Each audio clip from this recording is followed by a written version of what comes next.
Em Atos, capítulo 2.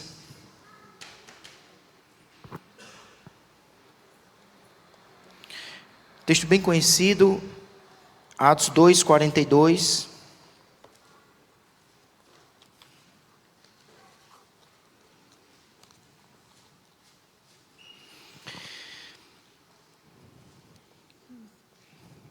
Diz assim a santa palavra do Senhor. Mesmo sentados, leiamos com atenção. Atos 2, 42. E perseveravam na doutrina dos apóstolos e na comunhão, no partir do pão e nas orações. Em cada alma havia temor, e muitos prodígios e sinais eram feitos por intermédio dos apóstolos. Todos os que creram estavam juntos e tinham tudo em comum. Vendiam as suas propriedades e bens, distribuindo o produto entre todos à medida que alguém tinha necessidade. Diariamente perseveravam unânimes no templo, partiam pão de casa em casa e tomavam as suas refeições com alegria e singeleza de coração, louvando a Deus e contando com a simpatia de todo o povo. Enquanto isso, acrescentava-lhes o Senhor, dia a dia, os que iam sendo salvos. Vamos orar mais uma vez. Senhor, te agradecemos por essa noite, te agradecemos por esta porção da tua palavra lida. Vem falar aos nossos corações, vem nos edificar por intermédio da tua palavra. Suplicamos a tua bênção, em nome de Jesus. Amém e amém. Irmãos, o que é uma igreja cheia do Espírito Santo? O que é uma igreja avivada? O que é uma igreja que passou por uma experiência de batismo com o Espírito Santo? Como essa igreja vive? Que marcas ela apresenta? O texto que nós lemos é um texto que claramente nos revela como vive uma igreja cheia do Espírito Santo. Como vive uma igreja que passou por uma experiência de batismo com o Espírito Santo. Porque é exatamente o que ocorreu nessa igreja. O capítulo 1, no versículo 12 ao 14, a igreja ela era constituída de 120 pessoas que estavam orando numa sala, um cenáculo. E eles estavam orando naquele cenáculo, firmados na promessa de Jesus. Jesus havia dito que eles deveriam, no capítulo 1, do versículo 4, eles deveriam ficarem em Jerusalém até que do alto eles fossem revestidos de poder, o poder do Espírito. E eles obedeceram ao Senhor e oraram, crendo na palavra do Senhor, crendo na promessa do Senhor, e esperaram. Durante 10 dias, eles estavam ali orando, crendo na promessa do Senhor. E no tempo determinado pelo próprio Deus, conforme nos diz o capítulo 2, aquela igreja recebeu uma profunda e poderosa visitação do Espírito Santo. Se concretizava um ato redentivo. O Espírito Santo estava completando a obra de redenção que Jesus havia iniciado e garantido na cruz do Calvário. Portanto, o Pentecostes é um ato redentivo, irrepetível, mas ao mesmo tempo aquele dia ilustra o que significa avivamento. Aquele dia nos ensina o que significa ter e ser uma igreja batizada pelo Espírito, avivada pelo Espírito. E isso acontece, isso nos é descrito no capítulo 2, a partir do versículo 1, quando o texto descreve claramente que aqueles irmãos foram visitados e eles começam a falar em línguas e dons se manifestam. E alguns se alegram de maneira profunda, mas outros estão zombando, conforme nos diz o versículo, no capítulo 2, no versículo de número 13.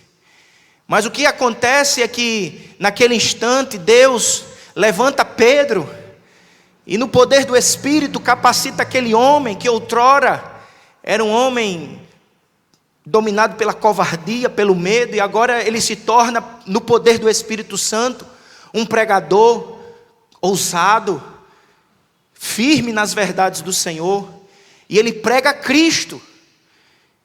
Ele prega Jesus Cristo, que morreu numa cruz pelos nossos pecados e ao terceiro dia ressuscitou em glória, e que todo aquele que crê será salvo, recebe gratuitamente perdão, libertação.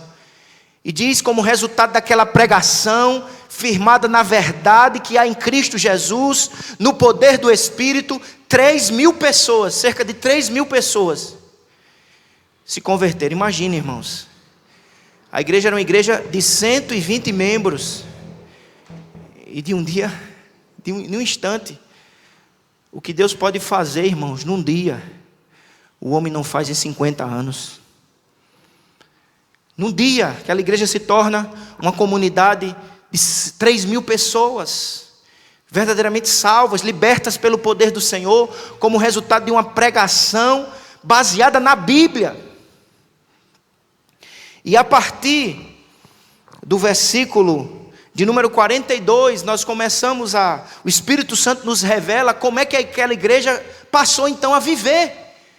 Aquela igreja de 3.000 pessoas, como é que eles viviam, quais as marcas que eles evidenciavam, como é que eles se comportavam. Era uma igreja cheia do Espírito, era uma igreja que foi fruto de um avivamento, de uma visitação extraordinária do Senhor. Mas como é que esse povo vivia? E eu gostaria, meus amados irmãos, de destacar aqui algumas marcas, algumas evidências que o texto nos ensina sobre uma igreja avivada, uma igreja cheia do Espírito. Como é que ela vive? Em primeiro lugar, o texto nos revela claramente que uma igreja cheia do Espírito Santo, uma igreja que experimenta renovação espiritual, é uma igreja que está vivendo em comunhão. É uma igreja que está vivendo em comunhão. Essa é a primeira palavra que eu gostaria de destacar do versículo 42. E perseveravam na doutrina dos apóstolos e na comunhão. Você pode repetir comigo esta palavra? Comunhão, koinonia. Eles estão em comunhão, comunhão primeiramente com Deus. Através de Jesus Cristo nós temos acesso ao Pai, nós temos comunhão com Deus. Mas aquela igreja é uma igreja também que está em comunhão uns com os outros, uma igreja avivada, uma igreja batizada com o Espírito, uma igreja renovada pelo Espírito Santo de Deus. É uma igreja, é um povo que busca comunhão, unidade, koinonia. Eles queriam estar juntos. Veja que é exatamente esta palavra que nós encontramos no versículo 42. Observe aí, por favor. Todos os que creram estavam juntos. Eles queriam estar juntos. Irmãos, o coração do homem é inclinado ao egoísmo, ao individualismo. Sempre foi assim. Não é por causa da pós-modernidade, da modernidade. O homem naturalmente é pecador. E como pecador, ele celebra o individualismo, o egocentrismo e o egoísmo. Mas um ser humano transformado pelo Espírito Santo de Deus, ele é motivado pelo próprio Deus para amar e viver o sobrenatural. E o sobrenatural é vivermos neste mundo de tanta guerra, de tanto individualismo, é nos ajuntarmos como um corpo, como uma família, para a glória de Deus. Uma igreja cheia do Espírito Santo, a igreja que cresce em comunhão. Veja que o versículo de número 46 diz: diariamente perseveravam unânimes. Aonde, igreja? No templo. Eles queriam estar juntos. Um crente cheio do Espírito, ele quer a unidade, ele não quer o isolamento, ele não quer ser um desigrejado. Esse movimento de isolamento, de individualismo exacerbado, de desigrejados, é uma clara expressão da ausência do Espírito Santo, porque o Espírito Santo nos junta, o Espírito Santo nos liga ao Pai por Cristo e uns aos outros, e nos faz viver o sobrenatural em unidade, em amor, que suporta, que perdoa, que se dispõe a servir. Isso é poder pentecostal, que me leva a amar, que me leva a estar junto. Eles queriam estar juntos, juntos para dar e receber, juntos para compartilhar a vida, as lágrimas, as lutas, os desafios, as complexidades. Eles queriam estar juntos, juntos para manifestar generosidade, que é exatamente isso que o parágrafo nos ensina. Conforme nós lemos que eles estavam juntos, e o verso 45 diz assim: vendiam as suas propriedades e bens, distribuindo o produto entre todos, à medida que alguém tinha necessidade, juntos para amar, juntos para suportar, juntos para viver a generosidade. Irmãos, só no poder do Espírito, porque o homem sem o Espírito Santo, ele é egoísta, ele é avarento, ele é mesquinho. É o Espírito Santo que nos move a amar, e amando a gente ora, e amando a gente se aproxima um do outro, e amando a gente perdoa, e amando a gente ajuda.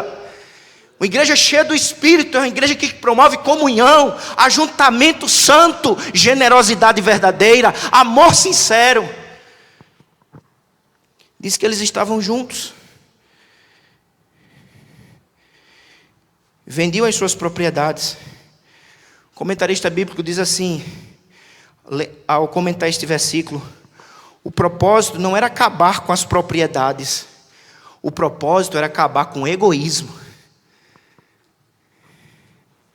Não era uma ação compulsiva, obrigatória. Era o Espírito Santo agindo.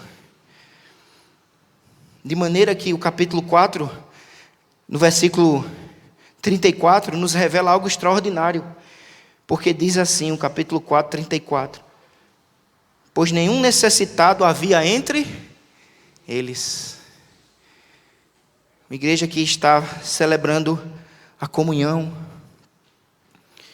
que está superando o isolamento, o individualismo, e buscando na prática uma vida que expressa amor, comunhão, generosidade, socorro ao necessitado.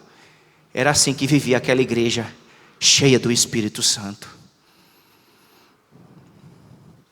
Que Deus nos conceda, irmãos, a graça de pedirmos um genuíno avivamento, que não só promova arrepios na nossa pele e tremor no nosso corpo, mas que nos leve a viver em comunhão, em generosidade e em verdadeiro amor. Claro, irmãos, que Deus pode nos oferecer experiências profundas que o nosso corpo treme. Eu não estou negando. Experiências profundas que o nosso corpo treme. E diz que houve uma reunião de oração que até as paredes tremeram. Mas que não só as paredes tremam e meu corpo trema, mas que o meu coração se quebrante. Porque não basta o corpo tremer, as paredes tremerem e o coração continuar duro, dominado pelo egoísmo, a amargura, o rancor, o ressentimento. O poder do Espírito alcança as estruturas físicas, corporais e interiores também. Porque nos transforma, nos liberta daquilo que nos aprisiona, nos inutiliza, nos mata. É poder de Deus, é poder dos céus, é poder do alto. É o poder que promove comunhão. Por isso que a igreja é chamada de luz. No mundo de guerra, de morte, a igreja vive a comunhão. Mas a segunda marca de um crente, de uma igreja cheia do Espírito, é a adoração. Qual é a primeira? Comunhão. Repita comigo, a primeira? Comunhão. Você é um crente cheio do Espírito. Você é um crente que recebeu renovo.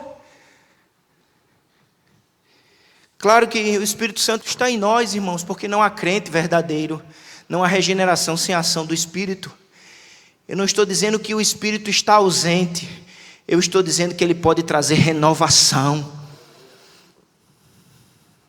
E na renovação do Espírito é que estas evidências se manifestam.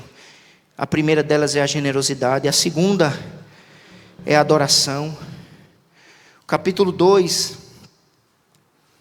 no versículo de número 42,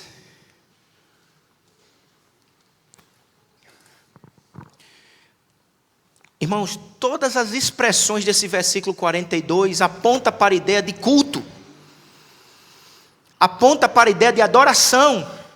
Então o Espírito Santo está nos revelando como é que vivia aquela igreja cheia do Espírito, de 3.000 membros. Eles viviam em comunhão, eles queriam estar juntos para expressar generosidade, amor, mas eles queriam estar juntos para adorar aquele que é digno de receber toda a honra, toda a glória e todo o louvor. Eles queriam estar juntos para agradecer aquele que os salvou e transformou as suas vidas. Eles estavam juntos para cultuar, juntos para adorar. Um crente cheio do Espírito quer se juntar para adorar aquele que é digno de receber toda a honra, toda a glória e todo o louvor. Porque aqui fala, o verso 42 fala de comunhão, de partir do pão e das orações. É uma descrição do culto.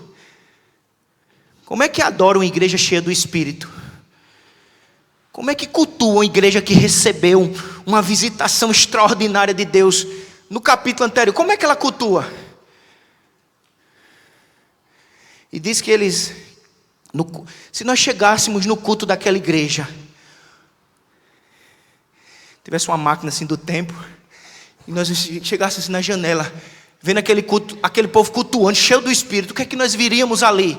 O Espírito Santo nos revela 3 coisas que nós veríamos. A primeira era o ensino dos apóstolos. Aquele povo estava reunido no poder do Espírito para aprender de Deus. E como é que se aprende de Deus, irmãos? Pelas Escrituras. E só quem tem desejo de ouvir as Escrituras, e só quem tem fome pela palavra, é quem realmente recebeu do Senhor transformação e avivamento. O homem natural, o homem ímpio não suporta o Evangelho, não suporta a palavra. Mas aquele que recebeu do Senhor um novo coração, ele tem fome, ele tem sede pela palavra de Deus. Ele lê a Bíblia, ele medita na palavra, porque ele é árvore plantada junto ao ribeiro de águas. Diz que eles estavam perseverando na doutrina dos apóstolos. Irmão, se criou um modismo de separar o Espírito da palavra. Igrejas que se chamam avivadas abandonam a palavra. Não divorciam o que Deus casou. Deus odeia o divórcio. Ele casou, ele uniu palavra e Espírito, Espírito e palavra. Uma igreja cheia do Espírito está perseverando na doutrina dos apóstolos. O que é a doutrina dos apóstolos? A doutrina dos apóstolos anunciava quem é Jesus. Está centrada em Cristo, a pessoa de Cristo, a obra de Cristo. Aquele que morreu não era um mero profeta, era a segunda pessoa da Santíssima Trindade, o Filho de Deus, o Verbo que se fez carne. Essa é a doutrina dos apóstolos. A doutrina dos apóstolos anuncia que ele, sendo Deus, se fez carne e morreu numa cruz como um maldito, sangrando. Mas ele precisou fazer este ato para garantir a nossa reconciliação, o perdão dos nossos pecados. Jesus Cristo recebeu o abandono de Deus. Deus meu, disse Jesus pendurado naquela cruz, por que me desamparaste? E a doutrina dos apóstolos explicava, ele foi desamparado para que eu e você pudéssemos ser acolhidos, abraçados, perdoados. A doutrina dos apóstolos anunciava a morte substitutiva de Cristo. A doutrina dos apóstolos anunciava que aquele que morreu foi sepultado, mas aquele que morreu e foi sepultado, ao terceiro dia ressuscitou em glória. Ele venceu a morte. Ele não é um Cristo derrotado, ele é um Cristo vencedor. Ele venceu o pecado, ele venceu a morte, ele venceu o inferno, para que através dele nós pudéssemos ter vitória. Aquele povo cheio do Espírito desejava ouvir a doutrina dos apóstolos. Ele não queria ouvir. Ele não diz assim, estava ouvindo outra coisa. Tem homens que sobem no púlpito, irmãos, eles falam de tudo, mas não falam do mais essencial, que é a doutrina dos apóstolos. É a boa mensagem do Evangelho centrada em Cristo. Cristo, o caminho, a verdade e a vida. O pão que sacia a nossa fome. O sangue suficiente foi derramado por Ele, que garante libertação e purificação de pecados. É Ele que por Ele, ou melhor, é por Ele que somos garantidamente salvos. Jesus fez tudo o que fez, irmãos, não foi para possibilitar a salvação. Jesus não possibilita a salvação. Jesus, ele garante a salvação. Porque ele disse, está feito. Foi feito. Está consumado o que havia de ser. O que era necessário para que a salvação fosse ministrada pelo Espírito Santo. Uma igreja cheia do Espírito. Um crente cheio do Espírito deseja a palavra. Ele vem para a igreja, ele quer ouvir a palavra sendo anunciada, a palavra centrada em Deus Pai, em Deus Filho, que nos salva, justifica, santifica e um dia nos glorificará.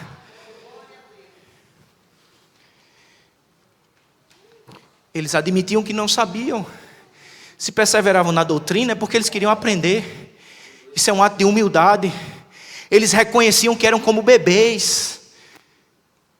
E para que eles crescessem, eles precisavam de quê? Do leite espiritual.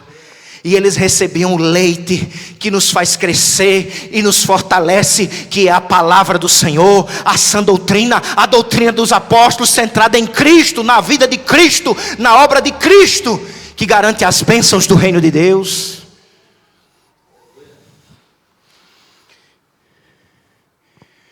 Uma das ações do Espírito é nos tornar humildes e dizer, eu não sei. Mas o Senhor me revelou pela sua palavra.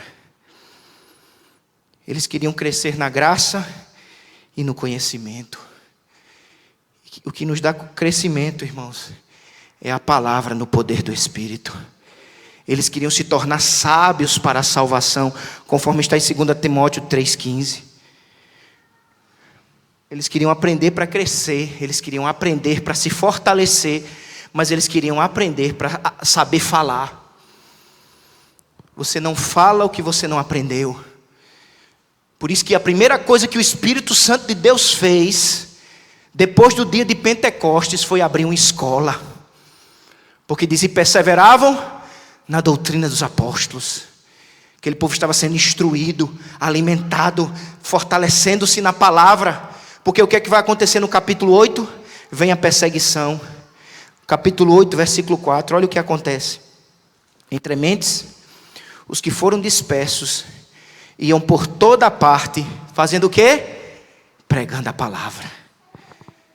Eles não eram pregadores como os apóstolos, mas quem tem a palavra no coração, abre a boca para falar de Jesus. Porque a boca fala o que o coração está cheio. E se meu coração está cheio desta santa e bendita e poderosa palavra, a minha boca abre no poder do Espírito para anunciar Cristo. E como um vaso de barro, sou utilizado para alcançar vidas no poder de Deus e para a glória de Deus. Uma igreja cheia do Espírito é uma igreja que ama a palavra, que ama a doutrina, que revela Cristo, o poder de Cristo, o amor de Cristo, a obra de Cristo, os atributos de Deus, a sua santidade, a sua glória, o seu poder, a sua beleza. Eles estão juntos, e juntos eles querem o ensino. Eles estão juntos, e juntos eles participam da ceia, porque diz que eles partiam o pão. Eles se juntavam para adorar a Deus, e eles adoravam a Deus, ouvindo a palavra, pregando a palavra e participando do sacramento, a ceia do Senhor. Paulo, escrevendo aos Coríntios, diz que a ceia anuncia o que, irmãos?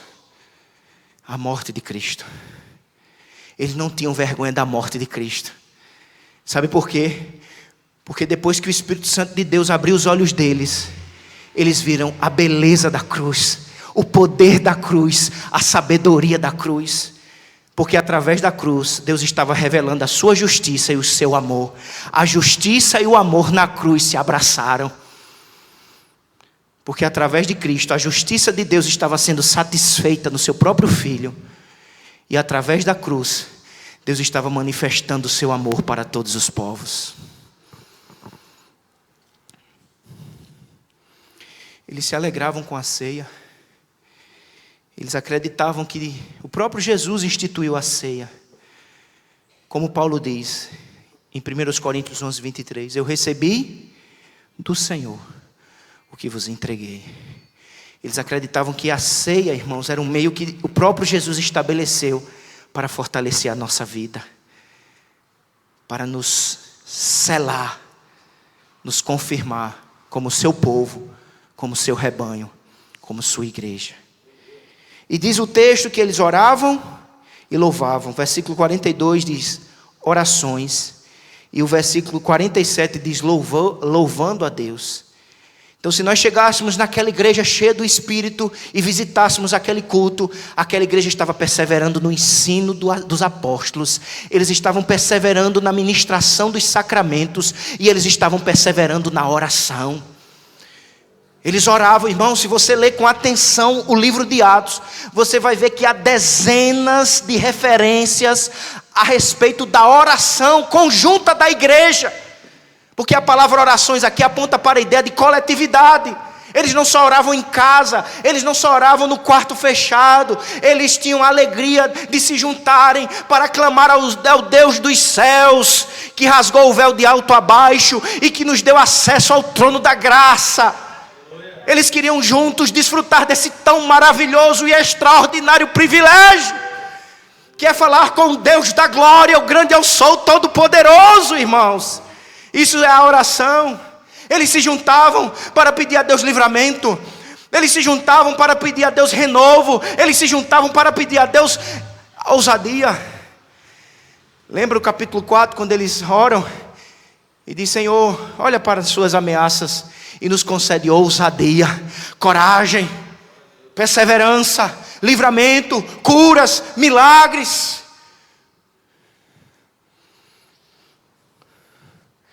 Eles se oravam para adorar, ou melhor, eles se juntavam para adorar, e adorando eles oravam e louvavam, e orando e louvando eles adoravam, eles agradeciam, eles pediam.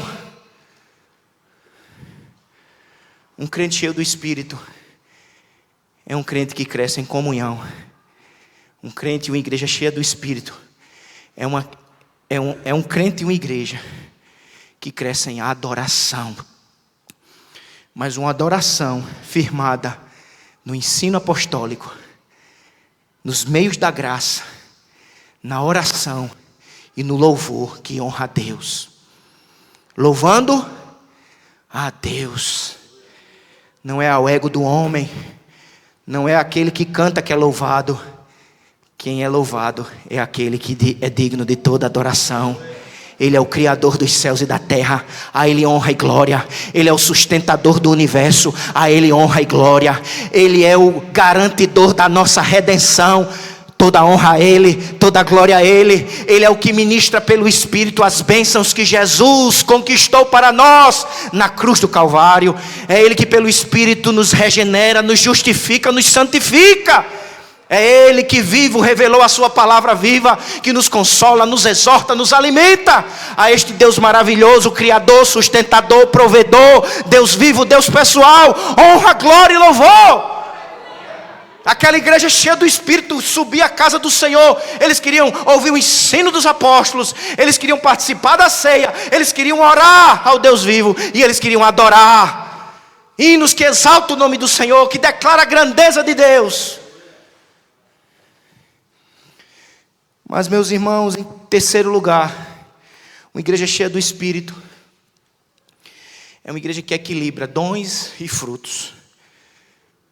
Porque nesse mesmo parágrafo do 2:42, a gente vê prodígios e sinais, mas a gente também vê temor, alegria e sinceridade. É uma igreja que equilibra dons, poder, mas também equilibra frutos. Tem igreja que é do poder, é do dom, mas falta os frutos. Falta o amor, a sinceridade, a reverência, a confiança sincera. Tem outra turma que é dos frutos, mas falta o dom. E o Espírito une duas coisas: é dom e é fruto, é poder e amor, é carisma, é caráter, é luz, mas também é fogo que aquece a nossa alma e nos livra da apatia e da frieza terrível, deste inverno terrível que impera neste mundo mau. E por último, uma igreja cheia do Espírito. Um crente cheio do Espírito. Só para lembrar você, ele cresce em comunhão. Ele cresce em adoração. Ele é equilibrado. E ele busca crescimento. Porque o texto claramente nos diz, no versículo 47, louvando a Deus e contando com a simpatia de todo o povo. Enquanto isso, acrescentava-lhes o Senhor, dia a dia, os que iam sendo salvos. Igreja cheia do Espírito é uma igreja que está crescendo em qualidade e em quantidade. Aquela igreja cresce por duas razões.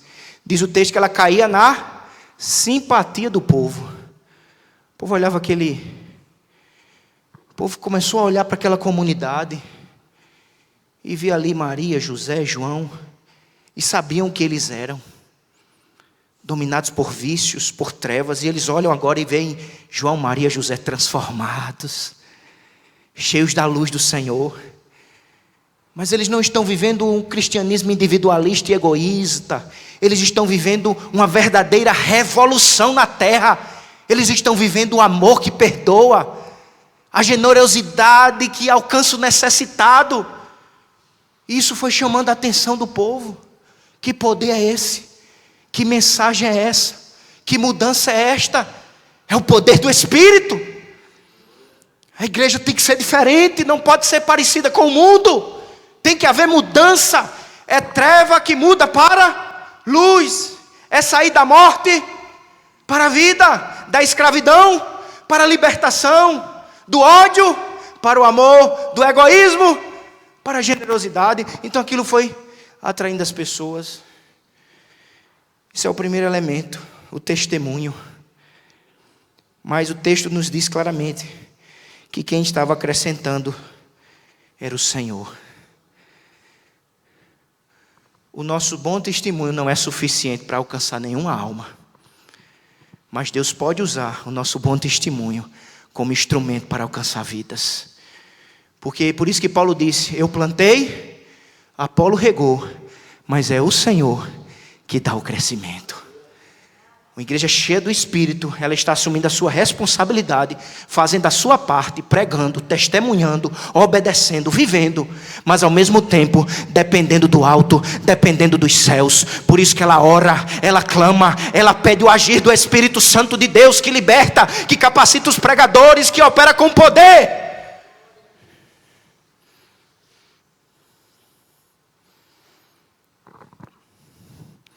Um crente cheio do Espírito Santo, ele cresce em comunhão, em adoração, em equilíbrio, e ele é usado por Deus para conquistar almas.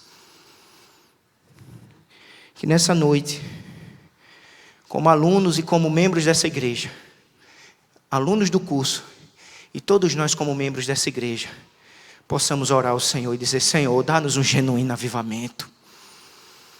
E que as marcas da presença do Espírito, que nos liberta do egoísmo e nos faz viver a generosidade, o verdadeiro amor, que essa presença gloriosa não seja algo invisível no nosso coração, mas que se manifeste em palavras, em atos, em escolhas, em planejamento.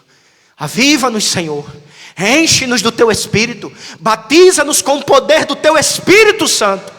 Não só para estas paredes tremerem, mas para que os nossos corações se quebrantem ao arrependimento, ao amor, à luz que brilha no mundo de guerra, de trevas e de mal, mas no poder do Espírito, no sobrenatural, manifesta o amor do Senhor, a adoração a Ele, o poder e o fruto do Espírito para a glória de Deus, em nome de Jesus. Vamos ficar de pé.